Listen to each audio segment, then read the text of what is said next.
Ayon nga sa mga ulat, ang San Miguel Beermen interesado nga makuha itong si Poy Eram. Alam natin na itong si Poy Eram isang legitimate big man na meron shot blocking ability. Ito yung kailangan nga ng San Miguel Beermen para makumpleto ang kanilang big man rotation. Sa ganda ng ipinapakita sa mga nakaraan konferensya ni Poy Eram, marami talaga nagkaka-interest sa kanya na kunin ang kanyang serbisyo, especially itong San Miguel Beermen.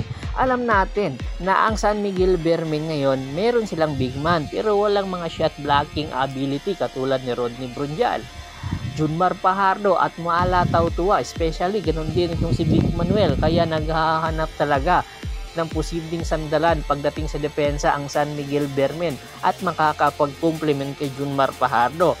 Malaking bagay si Poy Eram kung sakasakaling makuha ito ng San Miguel Beermen. Alam naman natin na hindi basta-basta itong big man na ito. Meron itong inside presence, meron shot blocking ability, at the same time meron din itong outside shooting na posibleng makatulong sa San Miguel Beermen para lumuwag ang gagalawan ni Junmar Fajardo. Alam natin na po pwede i-drop pass kay Junmar or ni Junmar kay Poy Eram kung pagsasabayin sila. Imagine mo, Junmar Fajardo at Poy Eram pinagsabay, napakagandang combination yon. Tapos meron ka pang CG Perez, meron ka pang Terence Romeo at Marcio Lassiter. Napakataas or napakalakas na ng Big Five ng San Miguel Beermen kung sakasakaling matuloy ang nasabing trade negotiation na nagaganap ngayon. Kinakailangan daw ligawan ng mabuti itong si Poy Eram at ang tropang Giga, pero meron nagsasabi na meron na daw gentleman's agreement itong San Miguel at ang tropang Giga. Katulad nga nangyari sa Rain or Shine Reynolds to Painters na kung saan nakuha nga nila ang isang big man sa katauhan nga ni Galinato. Tapos pagkatapos noon, pagkakuha ng Rain or Shine, ibinigay agad sa tropang Giga para magkaroon sila ng future picks. Ganun din ang mangyayari daw sa San Miguel Beermen. Mayroon silang gentleman's agreement ng tropang Giga. Alam naman natin kahit magkalaban kupunan ito ay meron din ito sila pinagsamahan, kaya ang nasabing gentleman agreement ay malaki ang posibilidad na win-win situation sa bawat kupunan. Napakalakas kasi, rather napakatalaki ng pangangailangan ng San Miguel Beermen pagdating sa big man, at nakikita nga nila na mapupunan nga ito ni Poy Eram kung sakasakaling makuha nila ito. At malaki ang tsansa na pagkatapos ng Governor's Cup, posibleng mangyari ang nasabing trade negotiation. Depende sa ipapakita nitong si Poy Eram. Kung maganda ang ipapakita nito ngayong tropang o sa tropang Giga ngayong Governor's Cup, ay malabong mangyari makuha. Pero kung sakasakali man na mas papaboran ng tropang Giga ang kanilang gentleman's agreement sa San Miguel Beermen, ay anytime matutuloy nga ang nasabing negotiation. Alam naman natin si Coach Chat Reyes, hindi yan nagmamatter sa mga picks. Gusto niya pag meron siyang kinakailangan na player, gusto makuha agad. At ayon nga sa report, itong si Muala Tautua nga ang gustong makuha ng tropang Giga kapalit itong si Poy Eram.